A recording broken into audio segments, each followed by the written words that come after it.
চলমান Russia Ukraine যুদ্ধে উত্তপ্ত গোটা বিশ্ব। এই চরম আগ্রাসনের প্রভাব পড়েছে বিশ্ব রাজনীতিতেও। দীর্ঘ 4 বছর ধরে চলা রক্তক্ষয়ী সংঘাতের অবসান ঘটাতে প্রথমবারের মতো একই টেবিলে বসতে যাচ্ছে রাশিয়া, ইউক্রেন ও যুক্তরাষ্ট্র। ট্রাম্পের মধ্যস্থতায় যুদ্ধবন্ধে এই ত্রিপাক্ষিক বৈঠকের উদ্যোগ নিয়েছে যুদ্ধবিধ্বস্ত দেশ রাশিয়া, ইউক্রেন। আবুধাবিতে শুক্রবার ও শনিবার দিনব্যাপী আলোচনা অনুষ্ঠিত হবে এমনটি জানিয়েছে ইউক্রেনের প্রেসিডেন্ট ভ্লাদিমির জেলেনস্কি। এদিকে বর্তমানে যুদ্ধবন্ধ আলোচনার মধ্যে অব্যাহত আছে রুশ ইউক্রেন পাল্টাপাল্টি হামলা। কাতার ভিত্তিক সংবাদ মাধ্যম আল জাজিরার প্রতিবেদনে উঠে এসেছে সব তথ্য।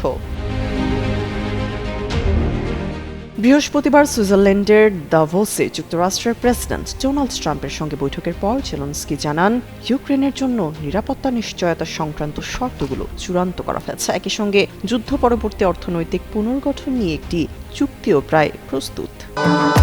ভবিষ্যৎ হোক নিরাপদ, বিনিয়োগ হোক বিশ্বস্ত, আর আমার পছন্দ সল্ট বে। ওয়েলকাম টু সল্ট বে। যুক্তরাষ্ট্রের মধ্যস্থতায় ও প্রবল চাপের মুখে বৈঠকটিকে জেলেনস্কি ইতিবাচক অগ্রগতি হিসেবে অভিহিত করেছেন। ট্রাম্পের সঙ্গে বৈঠকের পর ডব্লিউএফ-এ দেওয়া বক্তব্যে জেলেনস্কি বলেন, রুশ প্রেসিডেন্ট পুতিনের আন্তর্জাতিক বিচারের মুখোমুখি হওয়া উচিত। তবে প্রস্তাবিত এই বৈঠক নিয়ে রাশিয়ার পক্ষ থেকে তাৎক্ষণিকভাবে কোনো মন্তব্য পাওয়া যায়নি। এদিকে যুক্তরাষ্ট্রের প্রেসিডেন্ট ডোনাল্ড ট্রাম্প জেলেনস্কির সঙ্গে বৈঠককে ভালো বলে উল্লেখ করেছেন। তবে রাশিয়ার শুরু করা এই যুদ্ধের অবসানকে তিনি একটি চলমান প্রক্রিয়া বলে মন্তব্য করেন। তবে ট্রাম্প বলেন, পুতিনের প্রতি তার বার্তা হলো ইউক্রেন যুদ্ধের অবসান ঘটতেই হবে।